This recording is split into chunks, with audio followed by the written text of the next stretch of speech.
as well. And then our law firm is out of Maine, so I got plenty of friends that do Maine work. Sir, behind her. All right. Well, I have a question regarding ADUs. Mhm. So when we are building, we get into the zoning where you can only, let's say, 1 dwelling per acre. So let's say somebody built 1 dwelling per acre, did a small development, and now they want to do ADUs. How does that impact it?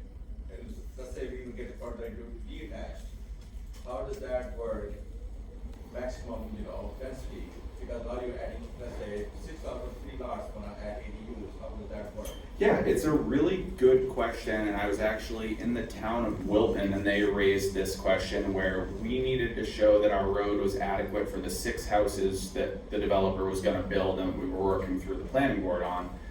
And they said, in the middle of all this, as these laws started getting proposed, as the bills were getting proposed, okay, great, you're gonna do 6, but now I need you to show me it will work with 12.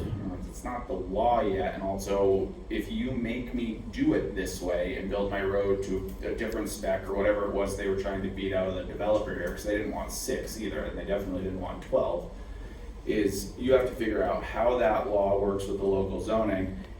And we're gonna see cases, I have no doubt, as towns try to keep some control of the ADU rights and the offsite, or the out of building ADUs, etc., where people are just gonna have to push at court to say, the law allows me to do this, the legislative purpose was to do this, you can't then backdoor it in the town and shut this down.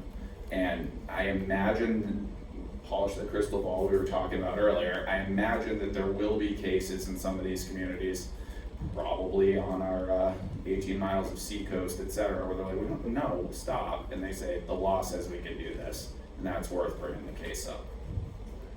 Yeah. Yes, sir. What are some opportunities, you work with investors and having room for investors here, opportunities that have struck you or that you've seen that we should consider and keep our eyes open for? Yeah, it's obviously a great question. The fact that the market is in a spot where rates are still high and also the prices on houses have, they've steadied a little bit, but they're still higher than any of us can really remember. It's tough to figure out. I know, just looking at some of the cars and the signs about flipping and stuff, I've seen fewer opportunities for things like that, where you have the opportunity to say, okay, we'll take this, someone's lived here for 40 years, it's not gonna be a lot more than painting, cleaning it up and getting it back on the market fresh. That's a hard market right now. So one of the things that I'm seeing clients do is try to figure out where, if there's the parking bill that has passed, it used to be, you can't have this 2 parking spots per space per unit requirement anymore, because if you have a 1-bedroom, it's realistically probably 1 car. So seeing these opportunities where there might be a 3-unit building with 6 parking spaces, where you might be able to divide those with a little work to get 2 single units out of it. So now your overhead is the same in terms of the building, a little bit of investment in the work, but you've built another unit out of it, and because parking regulations have gotten lessened, you don't have as much, there's not really a whole lot of engineering, et cetera, on your site to do that. So nibbling at the edges right now in terms of density seems to be one of the plays until something shakes loose in the market. Yeah, anything else like that comes to mind for others? Yeah. We're always shaking the bushes for opportunities. I have no doubt. Have you gotten involved with any cases yet pertaining to cell tower placement?